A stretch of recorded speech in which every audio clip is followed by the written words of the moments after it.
If you really take a second and think about it, if your dog is constantly running around the house, chewing things, destroying your furniture, or maybe even stealing food right off your plate, or barking at the doorbell, knocking on the door, anything like that, then you have to really take a step back and think, is my dog ever even calm?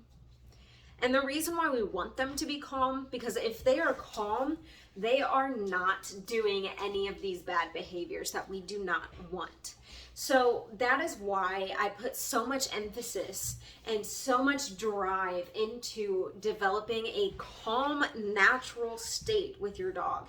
And it doesn't matter if you have a high energy breed like a Blue Heeler or a Malinois or a German Shepherd or even a Husky, and it also doesn't matter if you have a tiny dog who couldn't even chew up the couch if they wanted to.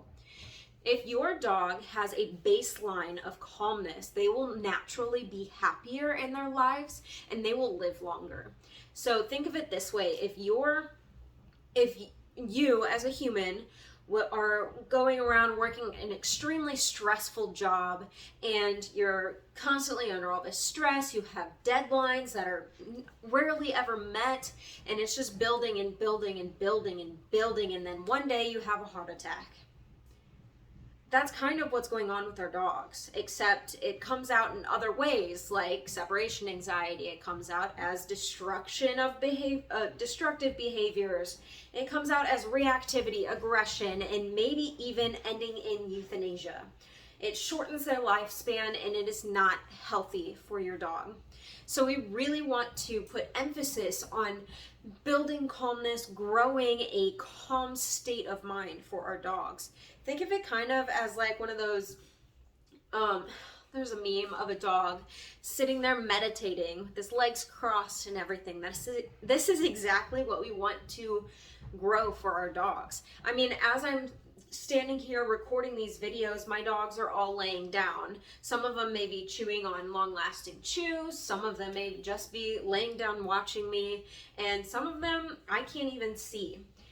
The reason we want this, not aside from all these other facts, is because it gives us a calm life.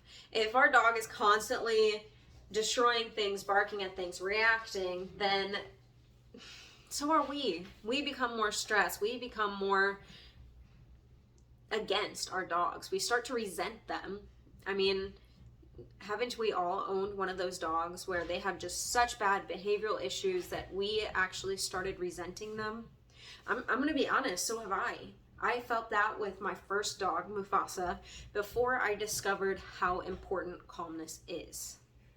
Now, I'm sure you're at the point where you're like, all right, I'm sold on this calmness thing. Now, how do I get it? My dog is bouncing off the walls. My dog is stealing food. My dog is reactive. My dog is destroying things. How do I fix it?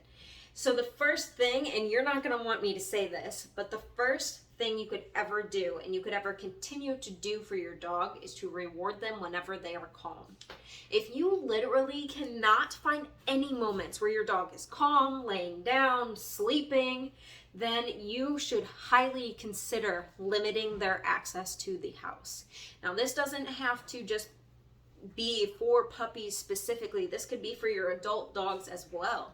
What I have been doing with my service trainee is anytime I cannot give my full attention to her, she is in her crate with a long-lasting chew, with maybe a puzzle toy like a Kong or something like that. She is managed.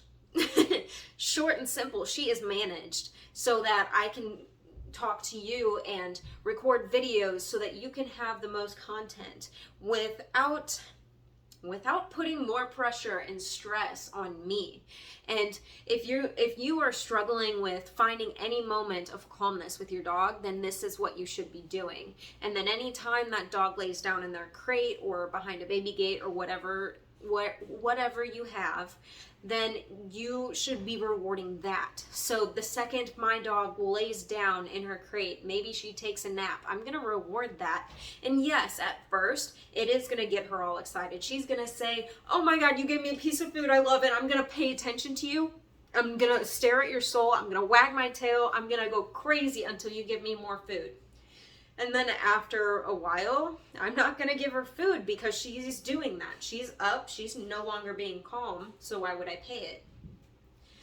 And then after a while, she will kind of start to get it. She'll start to understand that her being crazy and psychotic is not what gets her paid. So she will stay calm longer, even if I reward her. And this is exactly what we want, and this is how we start developing calmness in our dogs. And that is all. That is the first actionable steps that you can actually start taking today to start increasing calmness within your dog. Over the next few weeks, I will be giving you more calmness tips. I think there are about 5 videos that I will have done for you guys, all surrounding calmness. So be sure to tune in next Thursday, not Tuesday.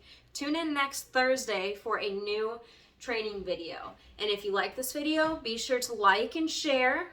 Make sure that all your friends see it, and as many people as we can help save their dogs and help them live longer and a happier life.